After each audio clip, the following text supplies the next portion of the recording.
তখন সবে ভোরের রোদ উঠেছে।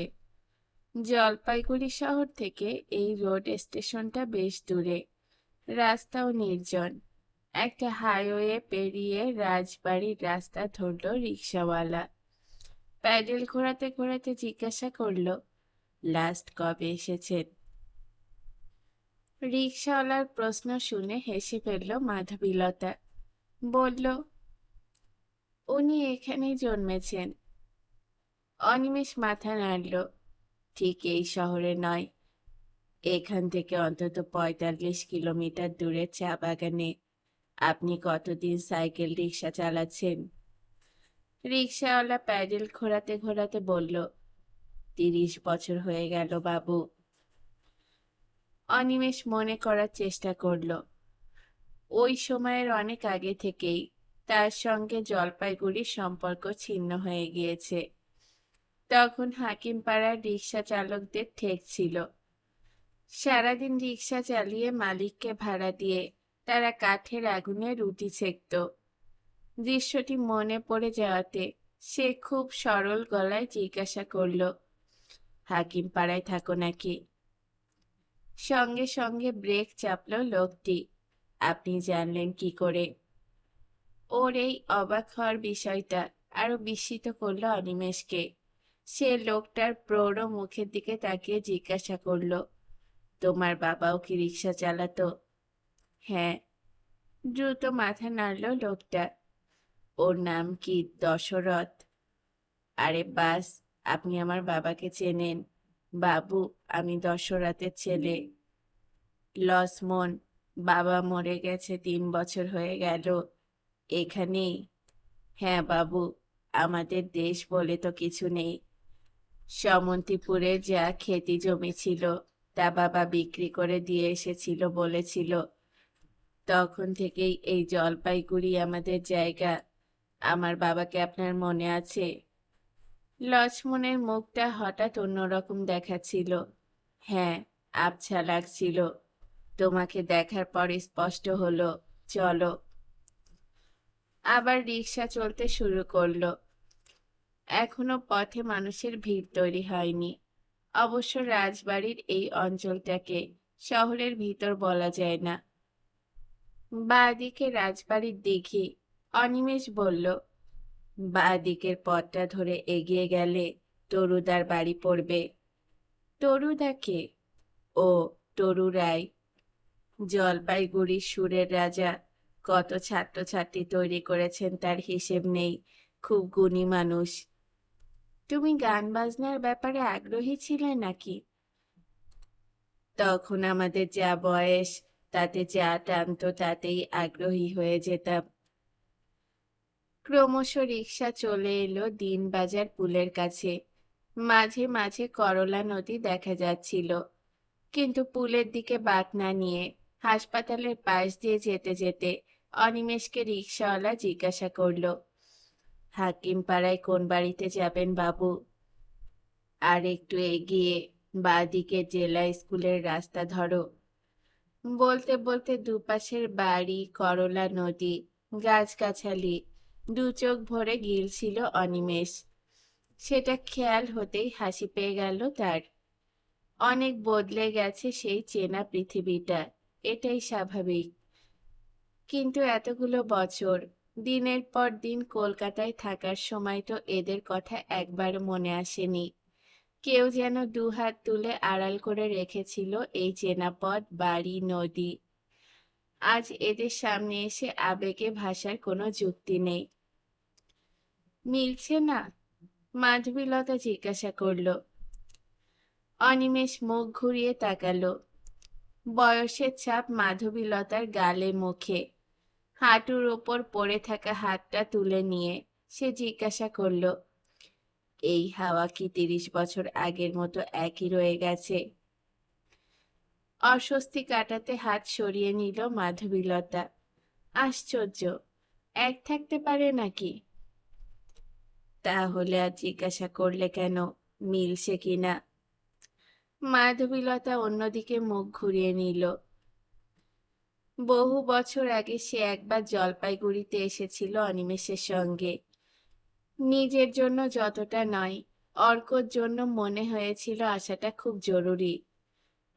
এখন সে কিছুই চিনতে পারছে না, কারণ তখন মনে রাখার মতো করে দেখে রাখেনি। ডান দিকে চলো, অনিমেষ বলল। রিকশাওয়ালা একটা গলির মধ্যে খানিকটা এগিয়ে গিয়ে দাঁড়িয়ে গেল। তারপর জিজ্ঞাসা করলো, আপনি কি দাদুর বাড়িতে যাবেন? দাদুর বাড়ি? অনিমেষ অবাক। এই বাড়ি এখন মাসিমা ছাড়া আর কেউ থাকে না। দেখুন না, বাড়ির কি চেহারা হয়েছে। প্লাস্টার খসে গেছে, জঙ্গল তৈরি হয়েছে ভেতর বাড়িতে। লোকে বলে সন্ধে নামলেই ভূত প্রেত এখানে ঘুরে বেড়ায়। ওপাশে ভাড়াটে ছিল না? ও হ্যাঁ, তারা এখনো আছে। উল্টো দিক দিয়ে যাওয়া আসা করে, তারা এদিকে আসে না। মাসিমার তো ওই ভাড়ার টাকায় চলে। রিকশাওয়ালা বলল, আমাকে একটু ধরো, নামবো। প্রথম অনিমেষ নামতেই ক্রাশ ধরতে মাধবীলতা নেমে এলো। কত দিতে হবে? রিকশাওয়ালা অনিমেষের দিকে তাকালো। আপনি দাদুর কে হন বাবু? তুমি আমার বাবাকে দাদু বলছো কিনা জানি না, তবে আমি এখানে আমার ঠাকুরদার সঙ্গে থাকতাম, তাকেই দাদু বলতাম। অনিমেষ বলল। রিকশাওয়ালাই জোর করে সুটকেস আর ব্যাগ নিয়ে বাড়ির ভেতর ঢুকালো। ভেতরটা দেখে মনে হচ্ছিল এখানে মানুষ থাকে না, আগাছায় ছেয়ে গিয়েছে চারধার। দালান বাড়ির যে ঘরটা ঠাকুর ঘর হিসেবে ব্যবহার করা হতো, সেই ঘরের দরজা খোলা। রিকশাওয়ালা তার সামনে পৌঁছে ডাকলো, মাসিমা, ও মাসিমা। মাসিমা? তোর মাকে তো আমিই জানি না, তোর মাসিমা হতে যাব কোন দুঃখে। ভাগ ভাগ এখান থেকে। ঘরের ভেতর থেকে কর্কশ কণ্ঠস্বর ভেসে এলো। রিকশাওয়ালা মালপত্র নামিয়ে বলল, ঠিক আছে ঠিক আছে, আমি দশরথের ছেলে লক্ষ্মণ। ও, কি হয়েছে? একবার তো বাইরে এসে দেখুন, কে এসেছেন, দাদুর নাতি। উত্তরটা প্রশ্নের সঙ্গে দিয়ে দিল রিকশাওয়ালা। অনিমেষ এবং মাধবীলতা তখন লম্বা বারান্দার মাঝখানে দাঁড়িয়ে। ঠাকুরঘর থেকে যিনি বেরিয়ে এলেন, তার চেহারা দেখে হতভম্ব অনিমেষ। এত শীর্ণ মানুষ হয়? ছোট মা দরজায় এক হাত রেখে দাঁড়িয়ে। মাধবীলতা এগিয়ে গেল। আমরা পরশুদিন আপনার চিঠি পেয়েছি, এ কি চেহারা হয়েছে আপনার? ছোট মা হাসল। কেন, আমি তো ভালোই আছি, তুমি কেমন আছো? মাধবীলতা তাকালো। চারটে চোখ একসঙ্গে পরস্পরকে দেখল। ছোট মা বলল, আসতে পারো ভেবে নিয়ে ওই পাশের ঘরটা পরিষ্কার করে রেখেছি।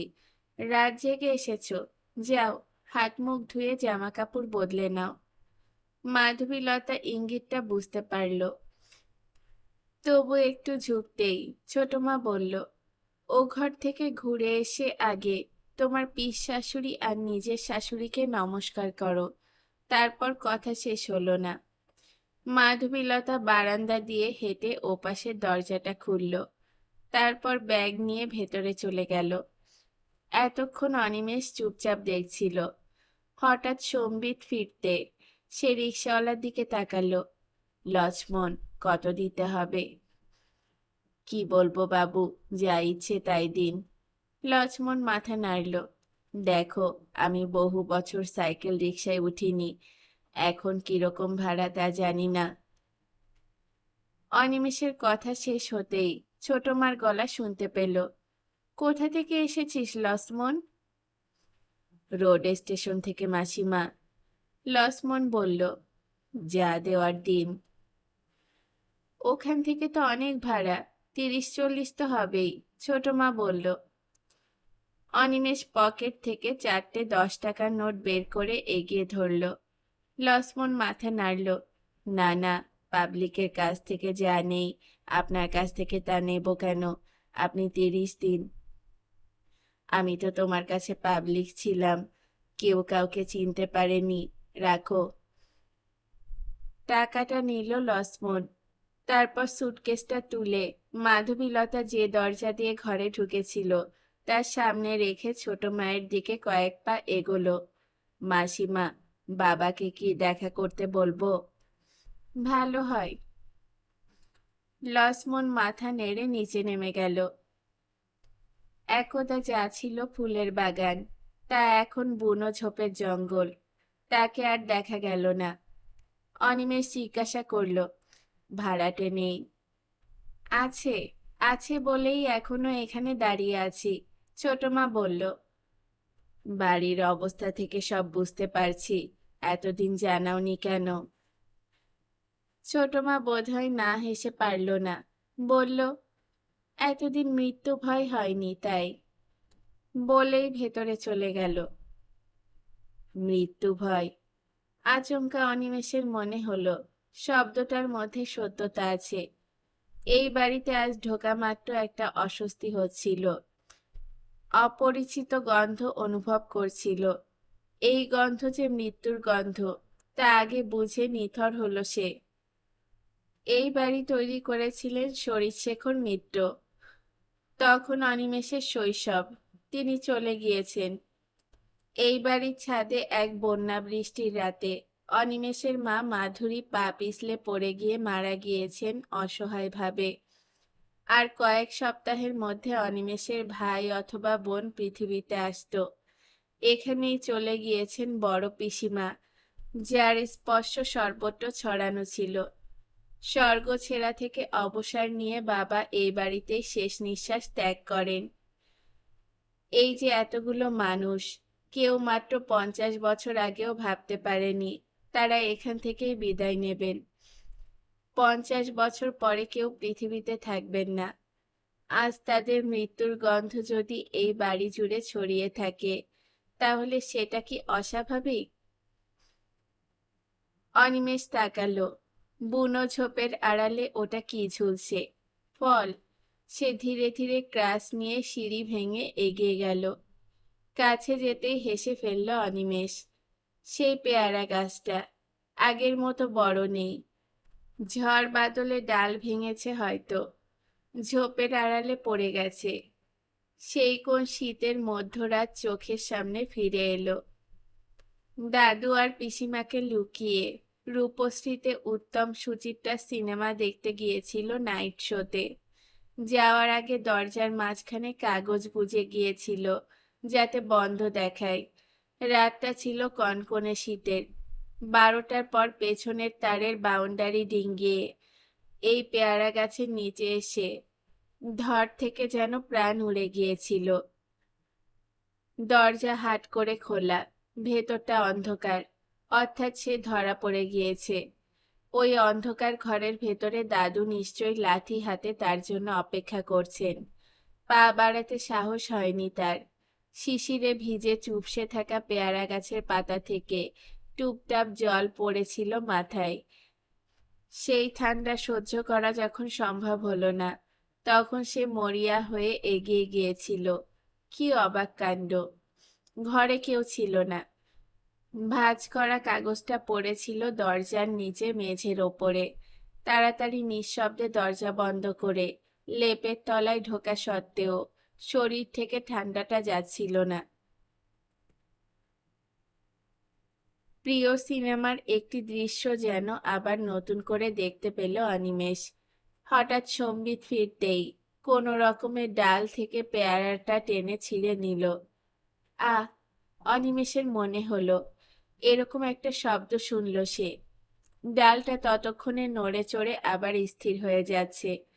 অনিমেষ ফিসফিস করে বলল, সরি। মাধবীলতা বাথরুম থেকে বেরিয়ে এসেছিল শাড়ি জামা বদলে। ঘরে ঢুকতেই অনিমেষকে দেখতে পেল। মুগ্ধ হয়ে পেয়ারাটাকে দেখছে। সাত সকালে পেয়ারা খাবে নাকি? মাধবীলতা জিজ্ঞাসা করল। এই পেয়ারা খাওয়ার জন্য নয়। তা ছিঁড়লে কেন? ভুল করেছি। উত্তরটা শুনে মাধবীলতা ভ্রু কুঁচকে তাকালো। তারপর চুলে চিরুনি বুলিয়ে বলল, অর্ককে একটা ফোন করে দিও। ঠিক আছে। আর শোনো, এখানে কি খুব লোডশেডিং হয়? জানি না, কেন?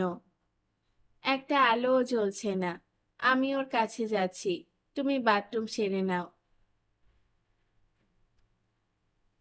মাধবীলতা বেরিয়ে গেলে অনিমেষ ঘরটাকে দেখল। স্কুলের শেষ ধাপ তো বটেই। কলকাতার কলেজের ছুটিতে ফিরে এসে এই ঘরেই থেকেছে সে। কিন্তু তখন এই বড় পালঙ্কটা ছিল না, আলমারিগুলোও না। বাড়ির সব জিনিসপত্র যেন এই ঘরে ঠেসে ঢুকিয়ে দেওয়া হয়েছে। মাধবীলতা এবং ছোট মা কথা বলছিল, দাঁত মেজে পরিষ্কার পাজামা পাঞ্জাবি পরে। অনিমেষ দরজায় দাঁড়াতেই ছোট মা বলল, ওকে মোড়াটা দাও। এখানে বসবে? মাধবীলতা জিজ্ঞাসা করল। ছোট মা হাসল, বারে, এখানে না বসলে কথা বলবো কি করে? মাধবীলতা একটা মোড়া বের করে দরজার সামনে রেখে বলল, তোমরা কথা বলো, আমি চা করে নিয়ে আসি। শোনো, উনি রোজ চা খান না, আমরা আসলেও আসতে পারি, তাই ভেবে চায়ের পাতা আনিয়ে রেখেছেন। আনিয়ে রেখেছেন? কানে লাগলো অনিমেষের। যতদিন তোমার বাবা বেঁচে ছিলেন ততদিন চা বাগান থেকে বিনা পয়সায় বছরে দুবার চা আনতো। এখন খেতে হলে কিনে খেতে হয়।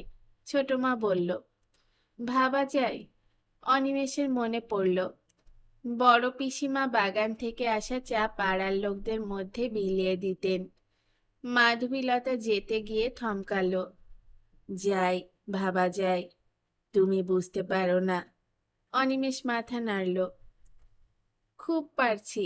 এই যে একটু আগে তুমি গাছ থেকে একটা পেয়ারা ছিঁড়ে মুগ্ধ হয়ে ঘরে ঢুকলে, কলকাতা হলে ওটা করতে পারতে?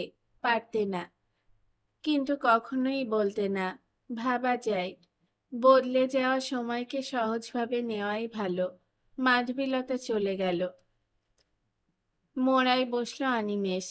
তাকে ভালো করে দেখল ছোট মা। বয়সে অনিমেষের সঙ্গে তার বিরাট পার্থক্য নেই। অনিমেষ বলল, বলো, তোমাদের কি এখনো কলকাতায় থাকা দরকার? দরকার কিনা জানি না, অভ্যেসে আছি। এক সময় তো এখানে থাকতেই অভ্যস্ত ছিলে। কি ব্যাপার যদি একটু বুঝিয়ে বলো। আমি এই ভূতের বাড়ির বোঝা বইতে পারছি না। ছোট মা মুখ নামালো। বিক্রি করে দাও। হেসে ফেলল ছোট মা। ভালো বললে, কিন্তু কেউ কিনতে চায় না, পেতে চায়। মানে? আমার শরীর খারাপ, ডাক্তার বলেছিল রোগটাকে নিয়েই থাকতে হবে। তা পাড়ার কয়েকজনকে বলেছিলাম বাড়ি বিক্রি করার কথা। একজন বলল, যেমন আছেন তেমন থাকুন, আপনার খাওয়া থাকা চিকিৎসার সব দায়িত্ব আমার, বিক্রি করার কি দরকার? আপনি আমাকে অনেক কাল চেনেন, তাই গিফট করে দিন। ছোট মা মুখ তুলল। পাড়ার কাউন্সিলর এসেছিল খবরটা শুনতে পেয়ে। বলল, তার সঙ্গে কথা না বলে কাউকে যেন লিখে না দেই। অনিমেষের মনে হলো সে কোনো অজপাড়া গায়ে বসে আছে, জলপাইগুড়ি শহরে নয়। এত আগাছা, এত লতানো জঙ্গল কতদিন ধরে প্রশ্রয় পেয়েছে বোঝা যাচ্ছে না। অনিমেষ সেই গাছগুলির মধ্যে এসে দাঁড়িয়েছিল। তার মনে পড়ল, বাল্যকালে এই বাড়ির বাগানে শেয়াল আসতো। তখন বাগান ছিল খুব পরিষ্কার, দাদুর যত্নে তৈরি। তবু বড় পিসিমা সেই সাত সকাল অথবা ভর সন্ধ্যায় রান্নাঘরের ওপাশে দাঁড়িয়ে শিবা শিবা বলে চেঁচিয়ে ডাকতেন। অমনি তিস্তার দিকের মাঠ থেকে ছুটে আসতো দুটো শিয়াল। বড় পিসিমার রেখে যাওয়া এঁটো কাটা গপ গপ করে খেয়ে এই বাগানে বসে ল্যাজ নাড়াতো। দেখে কুকুরের সঙ্গে তাদের আচরণের তেমন পার্থক্য বোঝা যেত না। পরের দিকে দুটোর বদলে একটা শেয়াল আসতো পিসিমার ডাক শুনে। তখন তিস্তা নদী আর এই বাড়ির মাঝখানে যে পিডাব্লিউডির মাঠ ছিল তার অর্ধেকটাই বুনো ঝোপে ঢাকা। দিনের বেলায় সাহস করে সেখানে গিয়ে শেয়ালের গর্ত দেখে এসেছিল অনিমেষ। যেই তিস্তার জল বাড়ত, বাঁধ তৈরির আগে সেই সব দিনের শেয়ালেরা তুমুল চিৎকার করত। বড় পিসিমা বলতো, আহারে, গর্তে বোধহয় নদীর জল ঢুকে গেছে। আজ এত বছর পরে এই জঙ্গলের বাগানে দাঁড়িয়ে অনিমেষের মনে হলো এখানে শেয়ালদের আস্তানা থাকা খুব অস্বাভাবিক নয়। ঠিক তখনই সে সাপটাকে দেখতে পেল। কুচকুচে কালো মোটা সাপ, অন্তত 7-8 ফুট লম্বা। জিভ বের করতে করতে এই গাছের ডাল থেকে আর এক গাছের ডাল নিশ্চিন্তে চলে যাচ্ছে। সরে এলো অনিমেষ। ছোট মা এদের সঙ্গে এখানে বাস করছে।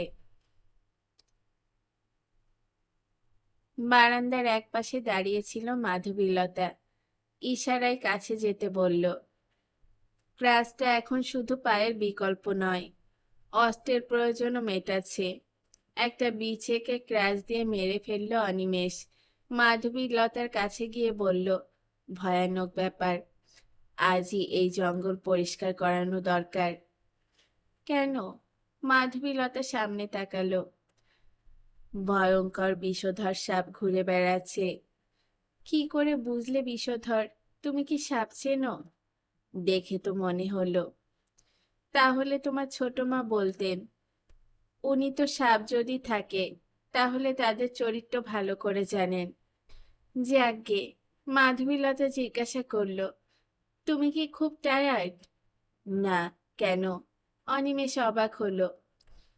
একটু বাজারে যাওয়া দরকার। আমি তো এখানকার কিছুই চিনি না।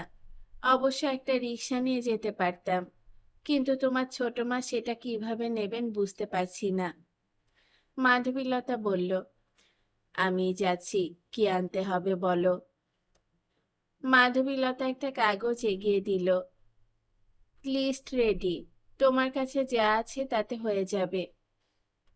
আমার পকেটে টাকা আর হিসেব তুমি রাখছো।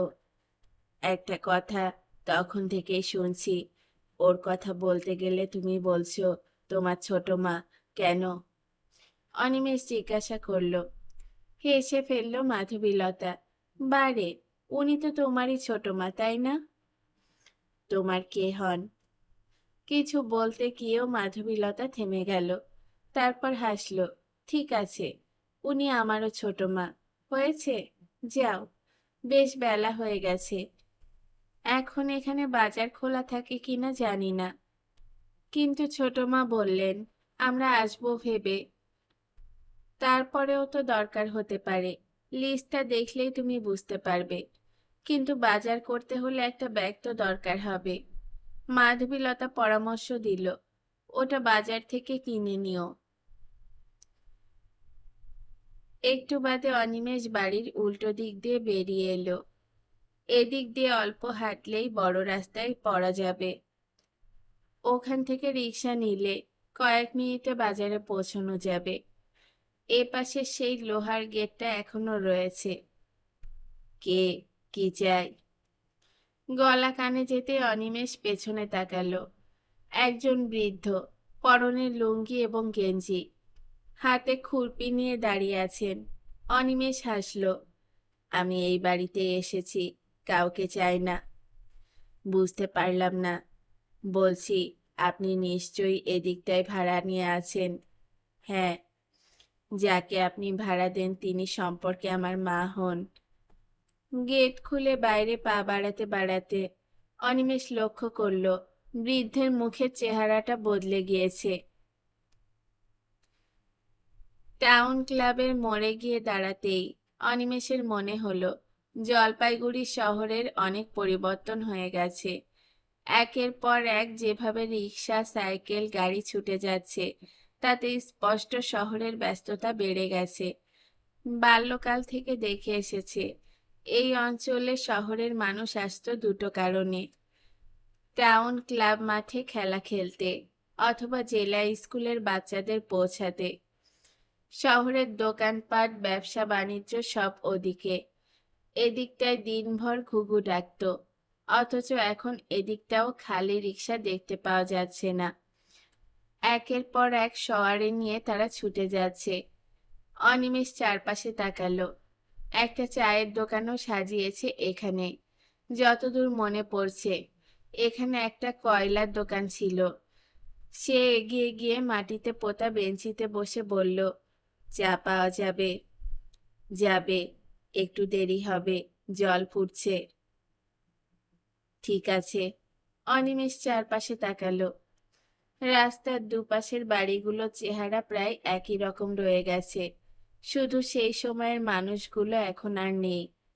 ওপাশের বেঞ্চিতে বসে একজন খবরের কাগজ পড়ছিল, সেটাকে ভাঁজ করে রেখে চলে গেল। যে ছেলেটি চা দিতে এলো তাকে ইশারায় কাগজটা দিতে বলল অনিমেষ। ছেলেটি কাগজটা দিলে অনিমেষ জিজ্ঞাসা করল, এটা কখন আসে? সকাল সকাল, চায়ের দোকানদার জবাব দিল। কলকাতার কাগজ আসে দুপুর বেলায়। সেরকম কাগজ করতে পারেনি, কিন্তু খবরটা তো আগে জানা যায়। মাথা নাড়ল অনিমেষ। প্রথম পাতায় নজর বোলাতেই খবরটা পড়ল সে। ঝাড়গ্রামের কাছে পুলিশ উগ্রবাদী সংঘর্ষ, মৃত 2। কিছুকাল ধরে এই ধরনের সংঘর্ষের খবর কাগজে পাওয়া যাচ্ছে, মূলত মেদিনীপুর, পুরুলিয়া, বাঁকুড়া জেলার গ্রামগুলোতে। যেসব উগ্রপন্থী পুলিশের সঙ্গে সংঘর্ষে জড়িত তাদের ইতিমধ্যে মাওবাদী বলা হচ্ছে। কেন মাওবাদী? ভারতবর্ষে তো মাওবাদ কখনোই তত্ত্ব হিসেবে গৃহীত হয়নি। তারা যখন আন্দোলনের কথা ভেবেছিল তখন মাও সেতুংয়ের চিন্তাধারা অবশ্যই উদ্বুদ্ধ করেছিল। কেউ কেউ উচ্ছ্বাসের আধিক্যে স্লোগান তুলেছিল, চীনের চেয়ারম্যান আমাদের চেয়ারম্যান। একটু অস্বস্তি হতো তখন। এখন ব্যাপারটাকে শুধু বোকামি বললে কম বলা হয়, অশিক্ষিত ভাবনা বলাই ঠিক হবে। তারপর তো বহু বছর চলে গেল। হঠাৎ মাও সেতুংয়ের নামে নিজেদের চিহ্নিত করে যারা আত্মপ্রকাশ করল, তারা ঠিক কারা? চা ঠান্ডা হয়ে গেল যে। চাওয়ালা বেরিয়ে এসেছে দোকানের ভেতর থেকে। চায়ের কাপ তুলে নিল অনিমেষ। ওহো। কাগজের প্রথম পাতা পড়তেই অন্যমনস্ক হয়ে গেলেন দেখলাম। না না, আপনার দোকান কতদিনের? আর দোকান? এটাকে দোকান বলে লজ্জা দিচ্ছেন কেন? লোকটি বিড়ি ধরালো। হাসপাতালের সামনে 20 বছর দোকান করেছি। হঠাৎ সরকারের মনে হলো বেআইনি দোকান হটানো দরকার। বেছে বেছে তুলে দিল কয়েকজনকে, আমাকেও। বেছে বেছে মানে? লাল পার্টির বাইরের লোকদের ওখানে আর রাখেনি। আপনি লাল পার্টি করেন না? আমি কোনো পার্টি করি না। অবশ্য এখানে যেসব পার্টি আছে তাদের কারো লাল, কারো ফিকে লাল, বাকিরা সব ইলেকশনের আগে উকি মারে। বিড়ি নিভিয়ে মাটিতে ছুঁড়ে ফেলল চাওয়ালা। আপনাকে আগে দেখিনি, অনেক বছর পরে এলাম। আগে আসতেন। হ্যাঁ। চায়ের দাম কত? 1 টাকা দিন। বেশ কম তো। তাই তো দিতে চায় না কেউ কেউ। চায়ের দাম দিয়ে উঠে দাঁড়ালো অনিমেষ। খালি রিক্সা পাওয়া দেখছি খুবই মুশকিল এই সময়টায়। অফিস কাছারির সময় তো। যাবেন কোথায়? বাজারে। খোলা আছে নিশ্চয়ই। মাছ ছাড়া সব দিন রাত খোলা থাকে। একটু দাঁড়ান, রিক্সা পেয়ে যাবেন। অনিমেষের খেয়াল হলো, সে জিজ্ঞাসা করল, আচ্ছা, বাগান পরিষ্কার করার লোক কোথায় পাওয়া যাবে বলুন তো? বাগান মানে? বাড়ির ভেতরের বাগানটা। জায়গায় জায়গায় আগাছা জমে জমে জঙ্গল হয়ে গিয়েছে। কেউ না থাকলে যা হয়। কোন বাড়ি বলুন তো, পাঠিয়ে দেব।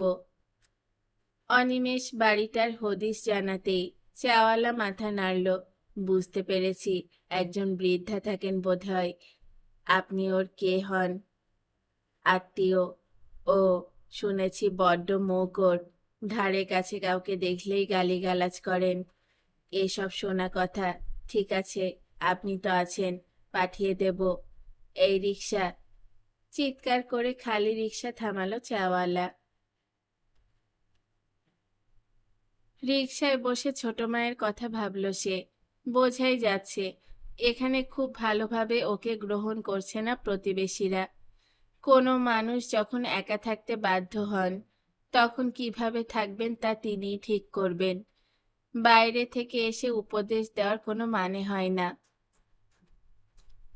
আশ্চর্য ব্যাপার, এত বেলাতেও মাধবীলতার লিস্টের সবকটা জিনিসই পেয়ে গেল অনিমেষ। নতুন ব্যাগে সেগুলো বইতে অসুবিধে হচ্ছিল। লিস্টে মাছ ছিল না, ডিম ছিল, সেগুলোকে সাবধানে ব্যাগে রাখতে হয়েছে। বাজার থেকে বেরিয়ে রিকশার জন্য দাঁড়াতেই একটা সাইকেল তার সামনে দিয়ে যেতে যেতে আবার দাঁড়িয়ে গেল। সাইকেল চালাচ্ছেন একজন বৃদ্ধ, বুক অবধি সাদা দাড়ি, মাথায় টাক, সরু চশমা, পরনে ঢোলা প্যান্ট আর শার্ট। সাইকেল থেকে নেমে একটু পিছিয়ে এলেন বৃদ্ধ। তারপর অনিমেষের দিকে কিছুক্ষণ তাকিয়ে নিচু গলায় বললেন, এরকম মিল হয়? অনিমেষ বুঝতে পারছিল না ভদ্রলোক কি ভাবছেন। ব্যাগটা আর বইতে না পেরে মাটিতে রাখল সে। তারপর জিজ্ঞাসা করল, আপনি কি কারোর সঙ্গে আমার মিল খুঁজে পাচ্ছেন? হ্যাঁ, তাকে শেষ দেখেছিলাম প্রায় ৪৫ বছর আগে। তখন তার দুটো পা ঠিকঠাক ছিল, কানে এসেছিল, পুলিশ সে দুটোকে খুব ভালোবেসেছে। তারপরে শুনেছিলাম সে মরে গেছে, কিন্তু মুখের গড়নে মিল পাচ্ছি। মাথা নাড়লেন বৃদ্ধ। নামটা জানতে পারি কি?